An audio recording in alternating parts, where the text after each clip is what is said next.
At my son Arthur's funeral, my daughter-in-law Serena pulled my grieving granddaughter Clara away right after Clara begged to live with me. Serena publicly shamed my finances, then planned to move Clara 1,200 miles away to erase Arthur's memory. My cheeks burned with silent fury, but I made a promise. They thought I was weak, but they had no idea what kind of fight I was about to bring. Like, share, and let us know where you are listening from, and join me as I tell you my story. The scent of lilies and sorrow hung heavy in the air, a cruel parody of life's beauty. It had been barely a week since Arthur, my brilliant, vibrant son, had collapsed. 42 years old, gone in an instant, a heart attack snatching him away without warning. The world felt muffled, a dim, distant place that moved on without him, without me. I sat in the front pew, the polished wood cold beneath my fingers, my gaze fixed on the mahogany casket. It didn't seem possible. My boy, my Arthur. The profound weight of loss pressed down on my chest, an ache that no number of comforting hands on my shoulder could alleviate. Each breath felt like a monumental effort, each beat of my own heart a painful reminder that his had simply stopped. The eulogies had been delivered, the hymns sung, and now the attendees drifted past, offering hushed condolences. Most were strangers, faces from Arthur's professional life, or distant relatives I barely recognized. Then a small, familiar hand slipped into mine. I looked down into the tear-streaked face of my granddaughter, Clara. At 12 years old, she was a startling mirror image of Arthur in his youth. The same thoughtful eyes, the same hint of a dimple when she tried to smile, though today, no smile touched her lips. Her grief was raw, unfiltered, a painful echo of my own. She leaned her head against my arm, her small body trembling, with suppressed bosom. "Grandma Eleanor," she whispered, her voice barely audible over the quiet rustle of departing mourners. Her eyes, rich and filled with a sorrow that was too heavy for a child, met mine. "Can I come live with you?" Her grip on my hand tightened, a silent plea. "I don't want to be alone with Mommy. She's always angry now." The words were a fragile, desperate confession, revealing a deeper turmoil that had festered even before Arthur's sudden passing. My heart ached for her, recognizing the fear in her voice, the loneliness she already felt. A flicker of hope ignited within me, a purpose in the suffocating emptiness.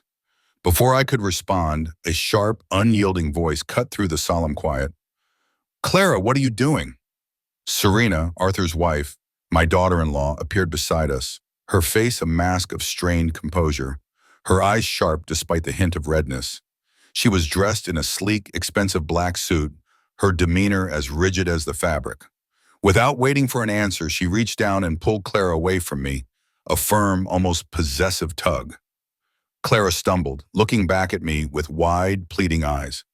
"Absolutely not, Eleanor," Serena declared, her voice carrying an edge of cold authority. "You're coming home with me, Clara." Her words dismissed my presence, my role, as if I were merely another sympathetic stranger. Then her gaze, cold and appraising, swept over me, lingering on my modest dress, on the faint lines around my eyes. "Honestly, Eleanor, where would she even sleep? That tiny apartment of yours? And with your Social Security income, you can barely afford your own medications, let alone take care of a growing child." The words hit me like a physical blow. They were designed to sting, to diminish, to put me in my place. My cheeks, already pale from grief, burned with a sudden, intense heat. Anger, hot and unfamiliar in its intensity, flared through me, momentarily eclipsing the crushing sorrow. Serena had always been critical, always had an opinion on my life choices, but to dissect my finances, to imply I was incapable, at my own son's funeral, was a new low. How dare she make such assumptions, such public accusations? I wanted to retort, to tell her about the careful investments Arthur had helped me make, the comfortable savings I had accumulated over decades, the truth about my financial stability. But I bit my tongue, the dignity of the moment, the sacredness of Arthur's memory silencing me. This was not the time or place for a public altercation. As Serena continued to pull Clara away, her grip firm, Clara twisted her head, her desperate gaze locking with mine one last time. There was a silent plea in those deep brown eyes, a terrified question that echoed the one she had whispered moments before. Please, Grandma, don't let her take me. My heart broke all over again, a different kind of pain this time. The agony of helplessness, of watching my grandchild, already suffering so much, being led away by someone who seemed to care more about appearances and control than about her emotional well-being. The evening dragged on, a blur of polite goodbyes and empty platitudes. When I finally returned to the quiet solitude of my apartment, the silence was deafening, the echoes of Arthur's laughter replaced by an oppressive stillness. I brewed a cup of tea, the warmth a small comfort against the chill that had settled deep in my bones. Just as I was about to turn out the lights, my phone buzzed. It was an unknown number, but my intuition urged me to answer. Grandma? Clara's voice was a barely audible whisper, thick with tears and sounding miles away. Are you alone? Yes, sweetheart, I replied, my own voice trembling with a mixture of surprise and concern. Are you all right? Where are you calling from? I'm in my room, she explained, her voice hushed, as if fearing discovery. Mommy's on the phone in the living room. Grandma, you won't believe what she's doing. She's making plans. She said we're moving to Phoenix. She said it's a new start, away from everything. Phoenix, my mind reeled. Phoenix was 1,200 miles away, a world apart from the life Clara had always known, the life she had shared with Arthur, with me. It wasn't just a new start, it was an erasure, a deliberate severing of ties, a blatant attempt to put distance between Clara and Arthur's memory, between Clara and me. The anger that had simmered at the funeral flared again, hotter this time, fueled by a fierce protective instinct. She's already packed some of my things, Clara continued, her voice cracking with despair. She said we're leaving next week, right after the house sells. Please, Grandma, she pleaded, the raw emotion finally breaking through her whispered tones. Please don't let her take me away. Please fight for me, Grandma.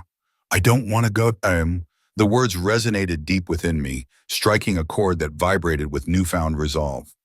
Serena intended not just to move, but to isolate Clara, to systematically dismantle the remnants of Arthur's life, to erase his very memory from his daughter's daily existence. The thought hardened my resolve. Serena's insults about my finances, her dismissive attitude, they were nothing compared to this. This wasn't just about my grief or even Clara's immediate comfort. This was about Arthur's legacy, about a child's right to remember her father, to cherish his memory, and to maintain the connection to the family who loved him. In that moment, the overwhelming grief began to transform, shifting into a fierce, unwavering determination. I would fight for Clara. I would fight with every fiber of my being. The first rays of morning light, thin and hesitant, pierced through the blinds, illuminating dust motes dancing in the air. I had barely slept, Clara's desperate plea echoing in my mind, fueling a quiet fire of determination. Serena's condescending remarks about my tiny apartment and social security income now seemed like trivial insults, almost comical in their ignorance. The reality was far more complex, a carefully constructed facade I had maintained for decades. With a newfound purpose, I rose from my bed, ignoring the lingering ache of grief, and walked purposefully towards my closet. It wasn't just a place for clothes. Behind a false panel concealed by an old winter coat was a small, heavy-duty safe. With a practiced hand, I manipulated the dial, the soft clicks of familiar sound. The safe sprung open, revealing a meticulously organized collection of documents. From within, I retrieved a stack of legal papers, some deeds, investment portfolios, and most importantly, a business card. The card, elegantly embossed, read, William Caldwell and Associates, Family Law Estate Planning. William Caldwell. He had been my family's lawyer for nearly 40 years, a man of unwavering discretion and sharp intellect. He knew more about my family's true financial standing than almost anyone, a secret keeper par excellence.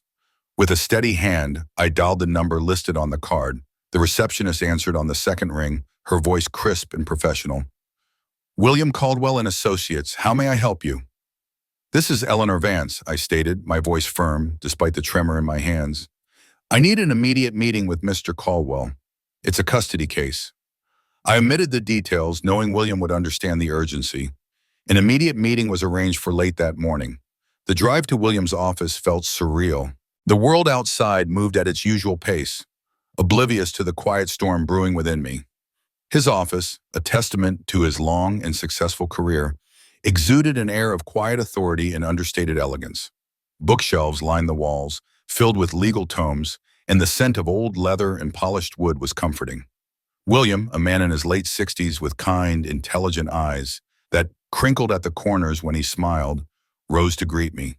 He wore an impeccably tailored suit, and his silver hair was neatly combed. "Eleanor," he said, his voice gentle, as he came around his large mahogany desk to offer me a seat. "I was so terribly sorry to hear about Arthur. A tragic loss. My deepest condolences." His sincerity was palpable, a genuine sorrow for a young man he had watched grow up. "Thank you, William," I replied, a fresh wave of grief momentarily catching in my throat. I took a deep breath, steeling myself. "But I'm not here about condolences today. I'm here because I need your help. Desperately." I began to explain, recounting Clara's tearful plea at the funeral, Serena's sharp dismissal, her cutting remarks about my supposed poverty, and finally the clandestine phone call from Clara the previous night, revealing Serena's plan to move to Phoenix. "She's trying to cut Clara off from everything that connects her to Arthur," I explained, my voice tight with emotion. "She even implied Clara was a burden. A burden, William, less than a week after losing her father." William listened intently, his expression growing more somber with each detail.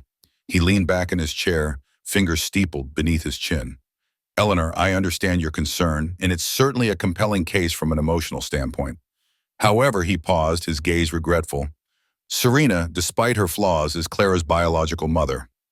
That carries significant weight in the eyes of the law. And as for custody, frankly, her legal team will undoubtedly attack your age and, forgive my bluntness, your perceived financial limitations. They'll argue that your Social Security income isn't sufficient to provide for a 12-year-old child, especially when compared to Serena's more robust, if not lavish, lifestyle." He sighed. "They'll portray you as a well-meaning but ultimately incapable grandmother." I listened patiently, allowing him to lay out the challenges. It was precisely what I expected. Serena's words at the funeral had set the stage. When he finished, a quiet confidence settled over me. "I appreciate your candor, William," I said, reaching into my handbag. "And you're right, it would be a significant obstacle if what Serena believed, and what most people assume, were true." I placed a single document on his desk, sliding it across the polished surface. It was a bank statement, printed neatly, without fanfare. William picked it up, his brow furrowing slightly as he scanned the figures. His eyes widened, then narrowed, and he exhaled slowly, a soft whistle escaping his lips. He looked up at me, a mixture of shock and disbelief on his face. "Eleanor," he breathed, the name almost a question. This is a substantial balance. Very substantial." He glanced back at the paper, then at me again. The figure on the statement wasn't just healthy, it was in the multi-millions, far beyond what anyone would consider comfortable or even affluent. I smiled faintly, a knowing glint in my eye. "And that, William," I said calmly, "is just one of several accounts." William leaned back in his chair, a rare look of genuine astonishment on his usually composed face. "My God, Eleanor," he murmured, shaking his head slowly. "You've been living a very quiet life." He finally understood. My small apartment, my modest car, my seemingly simple existence, it was all a deliberate choice, not a necessity born of poverty. He had always known my late husband, Robert, had been successful in venture capital, but the true extent of their accumulated wealth had been a closely guarded secret, even from him, to a certain degree. "Robert and I always believed that Arthur should build his own life," I explained, a pang of sadness at the mention of my husband's name. "We didn't want him to grow up reliant on our wealth or to feel the pressure of it. We wanted him to find his own path, his own success, without the shadow of a vast inheritance looming over him." I paused, remembering the countless conversations Robert and I had shared, meticulously planning their financial future, ensuring Arthur's independence. We provided him with an excellent education, helped with his first home, But beyond that, we kept the true extent of our fortune completely private. He genuinely believed we lived a comfortable but not extravagant life, much like his own. And Serena? William asked, a hint of amusement in his voice, despite the seriousness of the situation. She, like everyone else, assumed we were just typical retirees living on a good pension and Social Security, I confirmed. Any small financial help we offered them over the years, we always disguised as coming from our savings or a lucky investment or even your father's Social Security payout. We didn't want them to feel like trust fund beneficiaries. I shrugged. It allowed Arthur to truly earn his way, and for that, I have no regrets. William chuckled softly, running a hand through his silver hair. Well, Eleanor, he said, picking up the statement again, a new respect dawning in his eyes. This changes everything. Absolutely everything. Serena's entire argument about your financial capability crumbles. In fact, it puts you in a position of significant financial superiority relative to her and her current income. This isn't just about providing for Clara. This is about offering her a secure, stable, and undeniably well-resourced future. You have an exceptionally strong hand now, Eleanor, a very strong hand indeed. William Caldwell leaned forward, a renewed vigor in his posture. Eleanor, our strategy is clear. We'll file for custody based on Clara's best interests, emphasizing your long-standing stability, your profound bond with your granddaughter, and now your unquestionable financial capability to provide for her. We'll highlight Serena's disruptive plans to uproot Clara, isolating her from her remaining family and support system during a time of immense grief. He then paused, his expression turning thoughtful. We'll also need to gather character witnesses, people who can speak to your nurturing nature, your involvement in Clara's life, your overall good character. At the mention of character witnesses, an uncomfortable knot formed in my stomach. Character witnesses, I echoed, almost to myself. William, you know how private Robert and I were. Most of our friends have passed on, and I've consciously maintained a very small social circle. I'm afraid I haven't cultivated many relationships that would serve that purpose. I've always preferred quiet solitude. William smiled gently. Eleanor, you underestimate yourself, and perhaps you underestimate my knowledge. He retrieved a file from his desk. While you may have kept your social life private, your philanthropic work, though discreet, is not entirely unknown. I have contacts, you see. Your substantial donations to the local children's hospital, the anonymous scholarship fund you established at the community college in Robert's name, the consistent, quiet support you've provided to the homeless shelter. These aren't secrets to everyone, especially those who manage such organizations. We can certainly find individuals who would be more than willing to speak on your behalf, Eleanor. People who know the true depth of your compassion and generosity. I felt a blush creep up my neck. It was true. Robert and I had always believed in giving back, but without fanfare, without seeking recognition. It was a private act of gratitude for our good fortune. To have it brought into the light, even for a good cause, felt strangely unsettling. Yet a warmth spread through me. It meant I wasn't as alone as I thought. Now, William continued, closing the file. One more thing, Eleanor, and please don't take this the wrong way. He gestured vaguely at my modest attire. For court appearances, we might want to consider updating your presentation, the impression you give. While your simple elegance is admirable, in a legal battle, especially when your daughter-in-law is likely to emphasize your age and lack of resources, we need to ensure you project an image of undeniable capability and, well, substance. You need to look the part of a woman who is not only financially sound but vibrant and fully capable of raising a child. He was right. I looked down at my sensible skirt and sweater, the comfortable, if somewhat unremarkable clothes I'd worn for years. They were practical, easy, and for a long time, served the purpose of maintaining my quiet anonymity. But now, looking at them through William's eyes, I realized they made me look exactly like what Serena assumed I was. An aging woman fading into the background, or perhaps even hiding her true self, as William so eloquently put it. It was time for that to change. That evening, back in my apartment, A sense of purpose propelled me back to my closet. This time, I didn't reach for the hidden safe. Instead, I moved a heavy chest of drawers, revealing a portion of the wall I had cleverly sealed off years ago. Behind it lay a collection of garment bags, meticulously preserved. Inside, I found dresses from a different era of my life. Clothes Robert had loved to see me wear. A sleek, perfectly tailored silk suit, a vibrant emerald green dress, cashmere coats that still held their luxurious softness. Designer labels, forgotten for years, now seemed to wink at me. A wave of nostalgia washed over me, a bittersweet reminder of a time when elegance was not a disguise, but a natural extension of who I was. It was time to reclaim that part of myself. The phone rang, jarring me from my reverie. It was Serena, her voice sharp with barely concealed anger. "Eleanor, I know what you're doing. You're trying to manipulate Clara, aren't you?" Filling her head with nonsense, she called me crying, saying she doesn't want to move. "Clara is grieving, Serena," I replied, my voice steady. "And she's a 12-year-old girl, not a pawn in your game. She expressed a desire to live with me, and I'm simply listening to her." "Don't play coy with me, Eleanor," Serena snapped. "I know you're trying to interfere, but it won't work. We're moving to Phoenix, whether you like it or not, and don't think you can afford a protracted legal battle. You'll bleed yourself dry trying to fight me."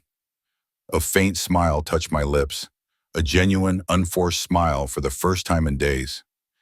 "You might be surprised what I can afford, Serena," I said, my voice quiet but laced with an unspoken meaning. I hung up the phone before she could respond, the smile lingering. Serena's campaign of discreditation began almost immediately. Within days, I started to notice subtle shifts in my daily interactions. Mrs. Lee, my neighbor for 15 years, a woman who usually greeted me with warm chatter about her hydrangeas, now offered only curt nods, her eyes filled with an uncharacteristic suspicion. One afternoon, as I was collecting my mail, she cornered me. "Eleanor," she began, her voice lowered, but carrying a distinct accusatory tone. I heard you're trying to take Clara away from her mother. Is that true? At your age, do you really think it's wise to try and raise a child? Serena is a young, capable mother, after all." The words were like tiny darts, designed to prick and wound, confirming my suspicions. Serena was spreading rumors, painting me as an interfering, senile old woman. The whispers grew louder, more brazen. At the local pharmacy, while waiting for a prescription, I overheard two women talking in hushed tones, their words clearly directed at me. "Can you believe that old woman?" one murmured, nudging her companion. "Trying to steal her granddaughter from her grieving mother. What a pathetic creature." The other chimed in, "So selfish, just wants to cause trouble. Probably can't even remember where she put her keys, let alone raise a child." My heart throbbed with a mixture of anger and humiliation. It was a coordinated attack, a systematic effort to erode my reputation, to make me out to be precisely what Serena had implied at the funeral. The final blow, for that day at least, came in the form of a voicemail. It was Principal Davis from Clara's middle school. His voice, usually warm and affable, was now strained, formal. "Mrs. Vance," he began, "I regret to inform you that effective immediately, per instruction from Mrs. Serena Vance, you are prohibited from picking up Clara from school without direct, explicit permission from Mrs. Serena Vance herself. Any attempts to do so will be reported." The message ended with a click. I stood there, phone still to my ear, a cold fury settling in my stomach. Serena wasn't just attempting to move Clara. She was already trying to cut me out of Clara's life, severing every possible connection. This was a declaration of war, and I, Eleanor Vance, was ready to fight. "Eleanor, Serena's attorney Robert Sterling has filed a motion." William Caldwell's voice on the phone was grave, cutting through the morning silence. "He's requesting a psychological evaluation for you." I scoffed, a dry, humorless sound. "A psychological evaluation? That's ridiculous, William. I'm perfectly sound of mind." The idea was outrageous, an insult to my intelligence and my stability. "My grief was profound, yes, but it didn't diminish my judgment." "I agree it's a desperate move, but it's a calculated one," William explained. "He's claiming that your recent bereavement has impaired your judgment, that your attempt to gain custody is an irrational response to your grief. It's a tactic, Eleanor, designed to portray you as an unstable elderly woman, unfit to care for a child, to amplify the age and frailty narrative Serena has already started spreading. A cold dread settled in my stomach. Serena was relentless. She wouldn't stop at public whispers. She would use every legal maneuver, however unfounded, to discredit me. "What does this mean?" I asked, my voice tight. "It means you'll have to undergo the evaluation," William responded. "But don't worry, we'll prepare you. And frankly, this might inadvertently help us. While Sterling is trying to paint you as unstable, it opens the door for us to highlight Serena's own history of instability. Did you know she had 2 previous short-lived marriages before Arthur? Both ended under less than amicable circumstances. And her job history isn't exactly a picture of long-term commitment either. We can present a narrative of her impulsiveness versus your unwavering stability, which an objective psychological evaluation should only confirm." Days later, I found myself sitting in the sterile, quiet office of Dr. Evelyn Reed, a woman with kind but piercing eyes. The evaluation was exhaustive, spanning several hours, filled with hundreds of questions. They range from the mundane, "Describe your daily routine," to the deeply personal, "How do you cope with loss?" to abstract thought exercises designed to test cognitive function. I answered each question truthfully, yet carefully, acutely aware that every word would be scrutinized, twisted if possible, by Serena's legal team. But Dr. Reed took extensive notes, her pen scratching softly on her pad. She seemed particularly interested in my responses regarding my Wawan and my financial capacity. "You mentioned your Social Security income, Mrs. Vance," she observed, her tone neutral. "Do you feel that's sufficient to meet the needs of a growing 12-year-old, especially considering the current cost of living?" I paused, a familiar tightness in my chest. The instinct to maintain my decades-long facade of comfortable modesty was strong. It felt ingrained, a part of my identity. Yet William's words echoed in my mind. Project an image of undeniable capability and substance. This wasn't just about me anymore. It was about Clara, about giving her a fighting chance. "Dr. Reed," I began, choosing my words carefully, "my financial situation is, and has always been, far more secure than it might appear to an outsider. I have more than sufficient resources, well beyond Social Security, to provide Clara with every necessity and advantage she could possibly need or desire. My late husband and I made certain of that." It was a carefully measured response, revealing just enough to counter the insinuation without laying bare the full extent of my wealth, which was not Dr. Reed's purview. I wanted to prove my competence, not boast. Dr. Reed simply nodded, her expression unreadable, and continued with her questions. The days leading up to the hearing felt like an eternity. The psychological evaluation, the ongoing whispers, the anticipation of facing Serena in court, it was all taking its toll. Then, just 2 days before the scheduled hearing, there was a frantic knock on my door. I opened it to find Clara standing on my porch, her face streaked with tears, her eyes red and swollen. She looked utterly distraught, clutching a worn backpack to her chest. "Grandma," she sobbed, throwing herself into my arms.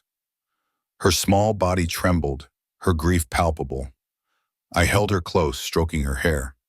"Clara, my darling, what's wrong? Why are you here?" She pulled back, looking up at me with desperate eyes. "Mommy's packing everything, Grandma.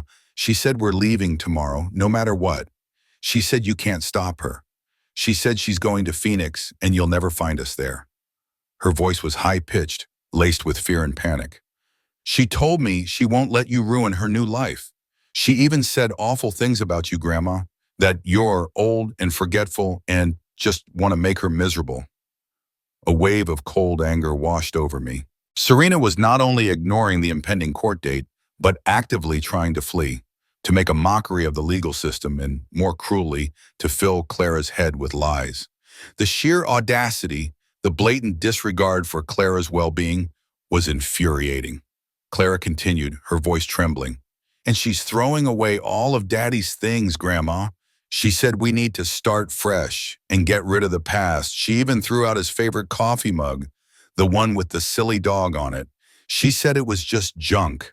I tried to save some of his pictures, but she got mad.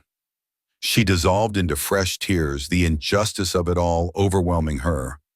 My heart ached, not just for Clara's immediate distress, but for the profound disrespect Serena showed to Arthur's memory. To discard his belongings, his cherished mementos, was not simply starting fresh. It was an act of erasure, a deliberate attempt to sever Clara's connection to her father. It was as if Serena wanted to pretend Arthur had never existed, or at least that his memory held no value. I knelt, pulling Clara into a tight embrace, burying my face in her soft hair. "Oh, Clara," I whispered, fighting back my own tears. "She can't do that. She absolutely cannot do that. I promise you, my sweet girl, I will never stop fighting for you. I won't let her take you away, and I won't let her erase your father." We spent the next hour sitting together on my old, comfortable sofa, the smell of dust and quiet permeating the air. Clara, nestled close to me, slowly calmed down as we talked, not about the impending battle, but about Arthur. We remembered his silly jokes, the way he would always make her laugh, his patient explanations when she struggled with homework, the scent of his old books. We shared stories, bittersweet memories that were now Clara's only anchors to her father. In that hour, amidst the fear and uncertainty, we found a small, precious pocket of peace, strengthening the bond that Serena was so desperately trying to sever. The courtroom drama is about to unfold, and the stakes couldn't be higher. You've heard how Serena has tried to discredit me, but now it's time for the real fight. Will the truth about my wealth and her deceit come to light? Or will her ruthless campaign succeed? Don't miss a moment of this emotional battle. Keep watching, hit that like button, share with your friends, and subscribe so you don't miss how this story ends. The morning of the hearing dawned with a nervous tremor in the air. I had spent hours preparing, not just mentally, but physically. From the selection of a perfectly tailored, deep navy blue suit that exuded quiet authority, to the subtle application of makeup that enhanced without overpowering, every detail was meticulously chosen. My hair, usually a simple silver bob, was styled with understated elegance. I looked in the mirror, no longer seeing the fading into the background woman William had described. Instead, I saw a woman of substance, resilience, and quiet determination. I was ready. Arriving at the courthouse, a monolithic structure of stone and glass, I felt a familiar sense of unease. The weight of public scrutiny, fueled by Serena's whispers, was palpable. As I passed through security, the guard, a burly man who usually just grunted, offered a small, sympathetic smile. "Good luck, Mrs. Vance," he murmured, lowering his voice. "Heard about your case, lots of talk. Hope it goes your way." Even here, the gossip had permeated. Then, I offered him a small, polite nod, the comment a stark reminder that this wasn't just a private family matter anymore. Inside the bustling corridor, William Caldwell was waiting, looking calm and composed. He was dressed in a sharp charcoal suit, his presence radiating quiet confidence. As I approached, he offered me an encouraging nod, a silent affirmation that we were in this together. "Eleanor's," he said, his voice low. "You look excellent. Are you ready?" I took a deep breath, the scent of stale coffee and old paper filling the air. "As ready as I'll ever be, William," I replied, my voice steady. The hours spent with Clara, recounting memories of Arthur, had solidified my resolve. This wasn't just about winning a legal battle. It was about protecting a vulnerable child and honoring my son's legacy. The courtroom itself was smaller than I imagined, a heavy wooden room filled with hushed anticipation. The air crackled with tension. We took our seats at the counsel table waiting. And then, as if on cue, Serena arrived. She swept in, flanked by her lawyer, Robert Sterling, a man with a reputation as a ruthless litigator. Serena looked, as always, stunning. Her black dress was designer, impeccably cut, emphasizing her slender figure. Her hair was perfectly coiffed, her makeup artfully applied to suggest a touch of sorrow without detracting from her undeniable allure. She looked like the quintessential grieving, yet resilient, persecuted mother. She gave me a fleeting, triumphant glance, a subtle smirk playing on her lips before she took her seat directly opposite us. Moments later, the door at the back of the courtroom opened, and Judge Thompson entered. He was a distinguished man with silver hair and a stern, unreadable expression. Everyone rose as he took his place on the bench, his gavel tapping lightly to signal the start of proceedings. "Be seated," he commanded, his voice deep and authoritative. William rose first, beginning his opening statement. His voice was calm, persuasive, painting a picture of a loving grandmother who had always been a constant, stable presence in Clara's life. He spoke of my unwavering bond with my granddaughter, the safe and nurturing environment I could provide, and how, in the wake of such a profound loss, maintaining consistency and familial connection was paramount for Clara's emotional well-being. He highlighted Serena's abrupt decision to move Clara thousands of miles away as a disruptive, potentially damaging act. He focused on Clara's needs, on the emotional stability that only I, as her grandmother, could truly offer. Then came Robert Sterling's turn. He rose, a formidable figure with a commanding presence, his voice resonating with an air of practiced gravitas. His opening statement was a scathing attack, precisely as William had warned. He began by acknowledging the tragedy of Arthur's passing, but quickly pivoted, painting me as a grief-stricken, elderly woman who has lost touch with reality. "Your Honor," Sterling began, his gaze sweeping over the courtroom, "we are here today not because a capable mother is failing her child, but because a well-meaning, perhaps, but ultimately misguided grandmother is attempting to interfere in a young family's life, fueled by her own unresolved grief and declining faculties." He didn't mince words. He launched into a brutal assault on my character and capabilities, using every weapon Serena had armed him with. He attacked my age, arguing that at my stage of life, I lacked the energy and modern understanding to raise a preteen. He underscored my fixed income, implying I was financially incapable, ignoring William's earlier, carefully worded rebuttal in court documents. He scoffed at my lack of experience with modern parenting, suggesting I was out of touch with the challenges of raising a child in today's world, a world of social media and advanced technology. And then he brought up Serena's whispers, portraying them as facts, my increasingly erratic behavior, my manipulation of Clara, my selfish desire to take the child from her mother. Each word felt like a physical blow. The accusations stung, not just because they were unfair, but because a tiny part of me acknowledged some truth in them. While my finances were secure, my understanding of Clara's digital world was indeed limited. Had I grown out of touch? Was I too old? The doubt, a small, insidious worm, began to gnaw at me. Sterling then shifted his focus to Serena. "On the other hand, Your Honor, we have Serena Vance, a young, healthy, devoted mother who, despite her profound personal loss, is attempting to build a stable future for her daughter." He portrayed Serena's plan to move to Phoenix not as an act of escape or erasure, but as a brave and necessary step toward a fresh start, a way to heal and forge a new life for Clara, away from the painful memories of the past. He painted her as a strong, resilient woman, simply trying to do what was best for her child, against the meddling of an interfering grandmother. Judge Thompson listened impassively, his pen scratching notes on his pad, his expression giving away nothing. As Sterling concluded, a chilling sense of dread settled over me. Despite all my preparations, despite William's reassurances, it felt as though the case was slipping away. The weight of Serena's carefully constructed narrative, delivered with such conviction by her seasoned lawyer, felt incredibly powerful, making my own position seem tenuous, even desperate. The courtroom hummed with an expectant tension as Dr. Evelyn Reed, the psychologist who had conducted my evaluation, took the stand. She was poised, professional, her demeanor exuding an air of impartial authority. Under direct examination by Robert Sterling, she delivered a clinical assessment that felt like a betrayal.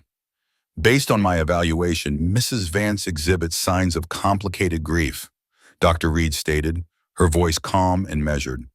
"While grief is a natural process, in Mrs. Vance's case, it presents with an unhealthy fixation on her deceased son, Arthur. Her desire to gain custody of her granddaughter appears to be, at least in part, driven by her own emotional needs, an attempt to fill the void left by her son's passing, rather than solely focusing on the child's best interests." My jaw tightened. Unhealthy fixation? My love for Arthur, my sorrow for his loss, was being pathologized, twisted into something abnormal. "And concerning her financial capabilities, Dr. Reed," Sterling prompted, leading the witness, Mrs. Vance was somewhat evasive on the subject of her income beyond Social Security, Dr. Reed admitted, glancing briefly at me.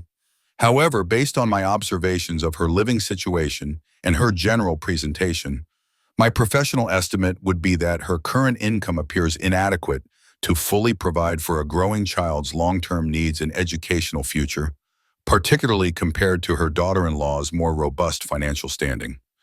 I gripped William's arm under the table, my knuckles white. She had accepted Serena's narrative, despite my carefully worded response. The anger simmered beneath my dignified exterior. Next, Serena took the stand. She was a master performer. Her voice trembled just enough. Her eyes shimmered with feigned tears, expertly portraying the suffering widow, the wronged mother.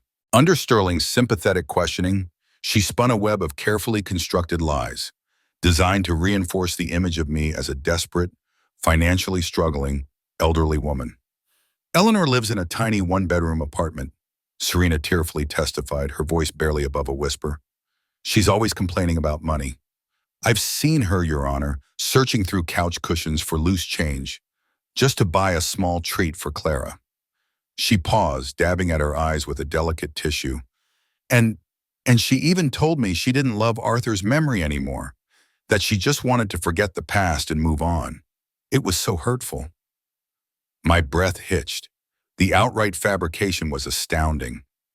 I had never said such a thing, nor had I ever searched for change in couch cushions. The lie about not loving Arthur's memory, a direct stab at my deepest pain, was almost unbearable. There were times, Serena continued, her voice gaining a touch of indignation, when Eleanor even returned prescriptions to the pharmacy, claiming she couldn't afford them. How can she provide for Clara if she can't even afford her own basic needs? It was a blatant lie. The return prescriptions were always unused extras, carefully saved so they could be reissued to others in need through a charitable program William had helped me set up years ago. But Serena twisted it, turning an act of quiet generosity into a sign of abject poverty. William rose for cross-examination. He tried to challenge her, to expose the inconsistencies, but Serena was well-rehearsed. She answered with emotional outbursts, feigned confusion, or simply by repeating her earlier statements with renewed conviction. Her performance was impeccable, deflecting William's questions with a victimized air that seemed to win the court's sympathy. It was clear that William was struggling to break through her carefully constructed facade. The next witness was a social worker, Ms. Reynolds, who had conducted a home visit at both my apartment and Serena's house. Her testimony felt like another nail in my coffin. Mrs. Vance's apartment, while clean, is quite cramped, Ms. Reynolds stated, consulting her notes.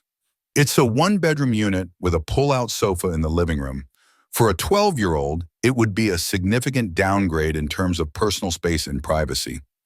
Mrs. Serena Vance, on the other hand, lives in a spacious three-bedroom home with an ample backyard, a designated study area, and clearly offers a much more appropriate and stable environment for a child. She went on to detail Serena's plans for Clara in Phoenix, listing schools and extracurricular activities, making it all sound so appealing, so rational. My heart sank. It truly seemed as though Judge Thompson was buying into Serena's narrative. Then, Miss Reynolds made a casual yet pivotal observation. During my interview with Mrs. Serena Vance, she explicitly stated her intent to move to Phoenix, Arizona, with or without the court's permission.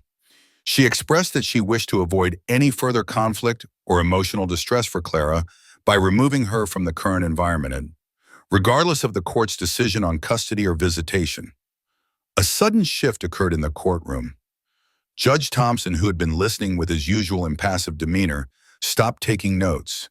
He looked up, his gaze fixing on Ms. Reynolds, then on Robert Sterling, a sharp glint in his eyes. Ms. Reynolds, Judge Thompson said, his voice slow and deliberate, are you confirming that Mrs. Serena Vance intends to relocate out of state with her daughter, regardless of my ruling here today, effectively precluding any potential shared custody or structured visitation with Mrs. Eleanor Vance? Yes, Your Honor, Miss Reynolds replied, seemingly unaware of the gravity of her statement. Mrs. Vance was quite clear on that point. She believes it's for Clara's long-term emotional well-being to make a complete break and start fresh.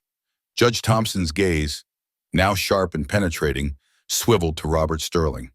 Mr. Sterling, is this indeed your client's position, that she intends to move Clara out of state to Phoenix, Arizona next week, regardless of this court's decision?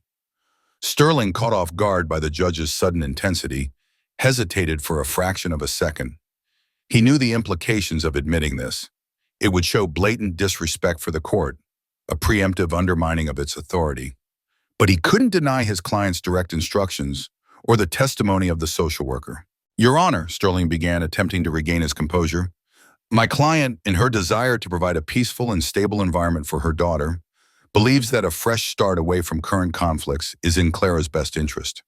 She has indeed expressed an intention to relocate out of state, yes.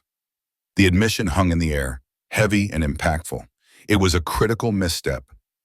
By confirming Serena's intent to move out of state regardless of the ruling, Sterling had inadvertently revealed his client's complete disregard for the court's authority and, more importantly, for the child's established relationship with her grandmother. It directly countered the notion of Clara's best interests by denying her access to her remaining paternal family. A flicker of triumph, quickly suppressed, passed through William's eyes. The tide, for the first time, seemed to be turning. The admission by Robert Sterling that Serena intended to move Clara out of state, regardless of the court's decision, hung heavy in the air. Judge Thompson's gaze, previously focused on Sterling, now slowly shifted, settling directly on me. For the first time since the proceedings began, he set down his pen, his hands resting on the polished wood of the bench. He studied my face intently, his stern expression softening slightly, a flicker of something unreadable in his eyes. I met his gaze, my heart pounding. Was this it? Was he about to deliver his judgment? Had Serena's manipulative testimony and Sterling's aggressive tactics won? As Judge Thompson continued to look at me, a profound shift occurred in his demeanor. His eyes widened almost imperceptibly, and a slow recognition dawned on his face. The color drained from his cheeks, leaving him distinctly pale. His grip on the bench tightened, his knuckles turning white. A hush fell over the courtroom. The collective breath held as everyone watched the judge's unusual reaction. Then, in a voice that was barely a whisper, yet carried clearly through the silent room, Judge Thompson spoke. All rise. A ripple of confusion spread through the courtroom. Witnesses, lawyers, and spectators alike slowly stood, exchanging puzzled glances. It was highly unusual for a judge to demand such respect in the middle of a hearing, especially with no apparent reason. Even Robert Sterling looked bewildered, his previous air of triumph completely gone. Judge Thompson then looked directly at me again, his voice gaining strength, resonating with a new, unexpected solemnity. This court, he announced, his gaze unwavering, recognizes Mrs. Eleanor Hayes. He paused, a dramatic silence amplifying the sudden tension, allowing the name to sink in. Then his voice boomed, filling the room with an authority that left no doubt. Let it be known to all present, and to the record, that this very courthouse, this edifice of justice in which we sit today, was built with substantial funds donated by the Robert and Eleanor Hayes Foundation. He paused again, allowing the words to reverberate before dropping the bombshell. A donation, I might add, totaling $15 million. The revelation struck the courtroom like a thunderclap. A collective gasp swept through the spectators. Gasps, whispers, and the rustle of movement filled the previously silent room. Serena's face, a moment ago carefully composed, drained of all color, turning a ghastly white. Her jaw went slack, her eyes wide with shock and disbelief. Robert Sterling, previously so self-assured, visibly flinched. His meticulous composure crumbled, replaced by a look of utter horror. He stared at me, then at the judge, then back at me, as if seeing me for the first time. Judge Thompson continued, his voice now laced with a quiet, powerful disdain that was clearly directed at Serena and her lawyer. And that is but one of many contributions from the Hayes Foundation. Contributions, I might add, that include the Hayes Children's Hospital Wing, the Hayes Scholarship Fund at the local university, and the Hayes Community Center that provides so much for our less fortunate citizens. He looked pointedly at Sterling, then at Serena. This is not a woman struggling on Social Security income, Mr. Sterling. This is Mrs. Eleanor Hayes, a pillar of this community whose generosity and discretion have shaped countless lives. He paused, letting the full weight of his words settle. This court will now take a 30-minute recess, he declared, his gavel finally striking the bench with a sharp, echoing thud. All parties are advised to reassess their positions. The courtroom erupted into a buzz of excited chatter. Serena, pale and trembling, looked as though she might faint. Sterling, his face etched with pure panic, was already trying to grab her arm, whispering frantically. William, though outwardly composed, had a barely concealed smirk on his face. We retreated to a small conference room William had reserved. As soon as the door closed behind us, William turned to me, his expression a mixture of admiration and exasperation. Eleanor, he began, shaking his head slowly, $15 million? The courthouse, and you never even hinted at the extent of your fortune when we discussed strategy? Not even the courthouse donation? I offered a small, knowing smile. William, you know how Robert and I were. We always valued anonymity. Our philanthropy was never about recognition. It was about truly making a difference. After Robert passed, I decided to live even more simply, more privately. I wanted Arthur to truly forge his own path, free from the burden or expectations that immense wealth could bring. He never knew the true extent of our fortune, just that we were comfortable. And after his death, I wanted to maintain that anonymity for Clara's sake as well. I took a deep breath. The truth is, I didn't want Clara to learn about her family's wealth, about her inheritance. In a courtroom, exposed to the world and to Serena's greed. I wanted her to understand its significance on her own terms, in a safe, loving environment. It was never a secret I planned to keep from her forever. Just one I wished to reveal at the right moment, by me, not by a judge or by a lawyer in open court. William stared at me, a grudging respect in his eyes. Well, Eleanor, he said, a slow smile spreading across his face, that certainly was a dramatic revelation. Sterling is in for the fight of his life now, and Serena, well, I imagine she's having a rather unpleasant 30 minutes. During the impromptu recess, William and I were summoned to Judge Thompson's chambers. The room was quieter, more intimate than the courtroom, filled with legal texts and framed commendations. Judge Thompson sat behind a large, antique desk, looking weary but focused. He gestured for us to sit. Mrs. Vance, he began, his voice softer now, devoid of its earlier courtroom thunder. I owe you an apology. I truly did not recognize you earlier. You look different, considerably so from the woman I met at several of Foundation dinners years ago. I offered a slight smile. It's quite all right, Your Honor. After my husband Robert passed, I made a conscious choice to live a much simpler, more anonymous life. I wanted to be valued for who I was, not for the wealth Robert and I had accumulated. It felt more authentic. I suppose the legal battle forced me to reclaim a part of myself I'd put aside. Judge Thompson nodded, understanding dawning in his eyes. I see. And Arthur, your son, did he know the true extent of your family's fortune? No, Your Honor, I confirmed. Arthur knew we were comfortable, certainly, and well provided for. We made sure he had an excellent education and a good start in life. But Robert and I firmly believed in allowing him to forge his own path, to build his own success. We helped him, yes, in discreet ways. A gift from our savings for a down payment, an unexpected bonus to cover a medical bill. He always believed his parents were well off, but not obscenely wealthy. It was our way of encouraging his independence, protecting him from the pressures and expectations that come with such a large inheritance. The judge leaned back in his chair, a thoughtful expression on his face. It must have been difficult, watching your son navigate life's challenges, knowing you could have alleviated so much with a stroke of a pen. But I understand the wisdom behind it. It's a testament to your character, Mrs. Vance, not a sign of indifference. He paused, looking directly at me. This revelation, Mrs. Vance, changes everything about your case.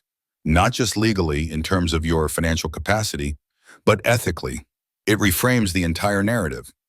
My motivations haven't changed, Your Honor, I clarified, my voice earnest.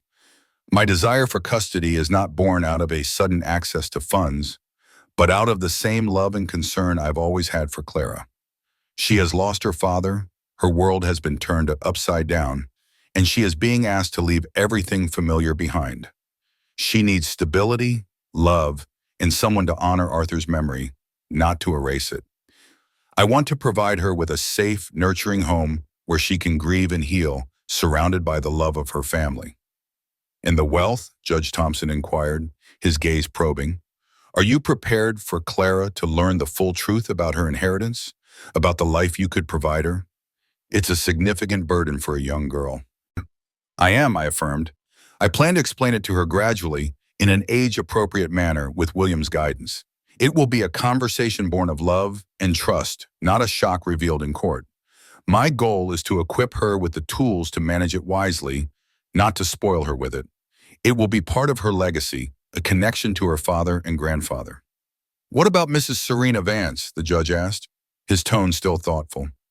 "How do you foresee the impact of this on her and on Clara's relationship with her mother?" I sighed, a genuine sadness in my voice. "I hope, Your Honor, that Serena will choose love over pride. Clara needs her mother. Despite everything, Serena is Clara's mother, and that bond is important. I truly hope she can come to terms with this, and we can find a way for her to remain a part of Clara's life, perhaps without the animosity and the desire to isolate her." Judge Thompson studied me for a long moment. "Mrs. Vance, I have to ask, candidly, is there any part of your motivation in this case that is rooted in a desire to punish Serena for her actions, for her accusations, for her attempt to marginalize you?" I considered the question carefully. The sting of Serena's words, her blatant lies, the public humiliation, it had all hurt, deeply.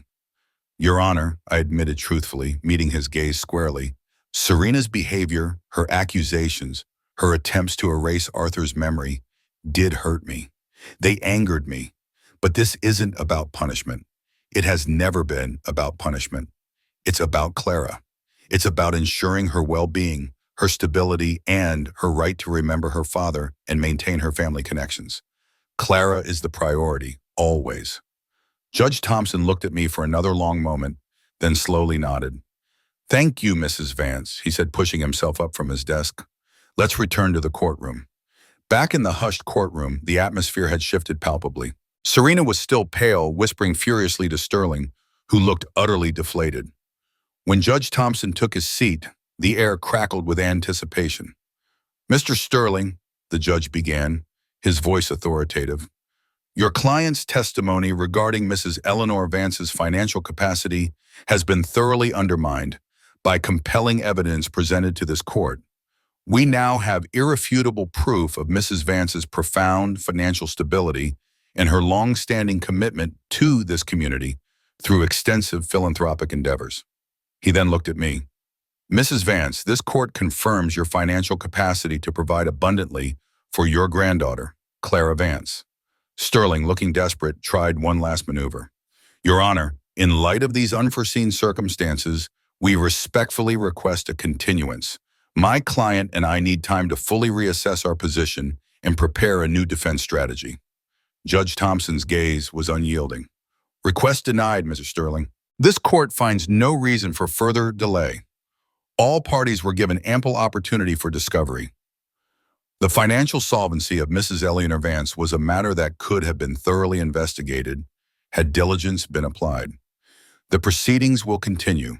We will hear final arguments this afternoon, and a decision will be rendered shortly thereafter." A collective murmur swept through the room. Sterling slumped in his chair, defeated. The game had changed. The courtroom, once a stage for Serena's performance, was now firmly under the command of a judge who knew the truth. Back in the courtroom, the atmosphere had undergone a complete transformation. Sterling, looking defeated, made a weak attempt at a closing statement, but his heart wasn't in it. William, with renewed vigor, eloquently reiterated my case, emphasizing Clara's needs and my unwavering capacity to meet them. When it was my turn to speak, I rose, feeling a quiet confidence that settled deep in my bones. I looked at Judge Thompson, then briefly at Serena, who avoided my gaze. "Your Honor," I began, my voice clear and steady, "my plan for Clara's care is simple: love, stability, and continuity. She will continue at her current school, surrounded by her friends and teachers. I will ensure her emotional well-being through professional counseling to help her process her grief. Her education will be my top priority, and I will support her in every endeavor. And most importantly, she will always have a loving home, a place where her father's memory is cherished, not erased. I then turned my gaze towards Oishita. I also believe, Your Honor, that Clara needs her mother. Despite the unfortunate circumstances that brought us here, I hope Serena can remain an active and loving part of Clara's life. Judge Thompson listened intently, his expression no longer stern but thoughtful. He then turned his attention to Serena. Mrs. Vance, do you have anything further to add? Serena, looking utterly exhausted, her carefully constructed facade finally crumbled, rose slowly. Her eyes, though still red, were clear now, devoid of their earlier feigned tears. Your Honor, she began, her voice soft and shaky, I spoke with Clara during the recess. She told me she wants to live with her grandma Eleanor. She needs her. A tear finally cracked a path down her cheek, a genuine one this time. And I realized that lately in my own grief, I haven't been the mother Clara deserved. Eleanor has been a better grandmother to her than I've been a mother. A wave of relief washed over me, tinged with sadness for Serena's evident pain. She looked truly broken, but also, for the first time, honest. Eleanor, Serena continued, looking directly at me, her voice filled with raw remorse. I am so sorry for everything I said, for the hurtful lies, for trying to take Clara away and erase Arthur's memory. I was lost in my own grief, and I lashed out. Please forgive me. My heart ached for her.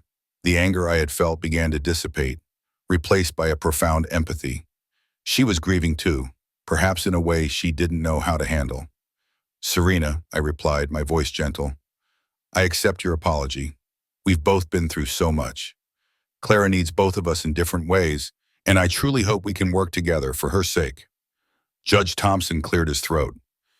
Given the withdrawal of Mrs. Serena Vance's opposition and the compelling evidence presented by Miss Eleanor Vance, this court finds it unequivocally in the best interests of Clara Vance to grant full legal and physical custody to Mrs. Eleanor Vance, effective immediately. He then looked at Serena. Mrs. Serena Vance, this court will order a generous visitation schedule, including regular phone calls, video chats, and once-a-month weekend visits, to be facilitated by Mrs. Eleanor Vance. Furthermore, both parties are hereby ordered to attend mandatory family counseling to establish a cooperative co-parenting relationship for Clara's benefit. He struck his gavel one final time. Case closed. The courtroom emptied quickly, the tension replaced by a quiet sense of finality. As William packed his briefcase, I approached Serena. Serena, I said, my voice soft, Clara is coming home with me tonight. Would you like to come over for dinner? We can explain everything to her together. She looked up, surprised, then a glimmer of gratitude flickered in her eyes. You mean it? After everything? Yes, I confirmed, for Clara's sake and for Arthur's. That evening, the three of us sat together in my living room, the atmosphere still delicate, but filled with a new, fragile hope. With Serena beside me, I gently explained to Clara about her grandfather Robert, about the foundation, and about the family's long-held secret. I showed her old photographs, stories that connected her to a legacy she never knew. Clara, I said, holding her hand, your father and grandfather believed in living simply, in earning your own way, and they also believed in sharing our blessings with others. This wealth, it's a tool, a responsibility, but the most important things in life can't be bought. Love, kindness, family, those are the true treasures. Clara listened, wide-eyed, absorbing it all, her little hand gripping mine. 3 months later, my apartment no longer felt cramped. We had moved into a beautiful, comfortable home, still within the same community, but spacious enough for Clara to have her own room, a study, and a lovely garden. Clara was thriving, her smiles more frequent, her laughter echoing through the halls. She was excelling in school, and the counseling sessions were helping her process her grief and the dramatic changes in her life. Serena, true to her word, had moved to Phoenix, but she visited regularly, her relationship with Clara slowly mending. Our joint counseling sessions had helped both of us navigate the complexities of our new reality. She was rebuilding her life, finding a new joy, and genuinely focusing on herself and her daughter. I found myself attending Patterson Foundation board meetings, a responsibility I had quietly stepped away from after Robert's death. It felt good to be actively involved again, using our resources to make a difference. One evening, after a particularly productive meeting, my phone rang. It was Serena. "Eleanor," she said, her voice sounding lighter, happier than I had heard it in years. "I wanted to tell you something. I found a new deal. Here, in this city. I'm moving back." My heart swelled. "That's wonderful news, Serena," I replied, a genuine smile on my face. "It is," she agreed. "I realized, Eleanor, that being close to Clara, being a real mother to her, is more important than any fresh start in a new city. And I want to apologize again. You were right all along. It truly isn't about the money. It's about love. That's the greatest gift." And as I hung up the phone looking out at the evening sky, I knew unequivocally that she was right. Love in all its forms, familial, generous, forgiving, was indeed life's greatest gift, far surpassing any hidden wealth.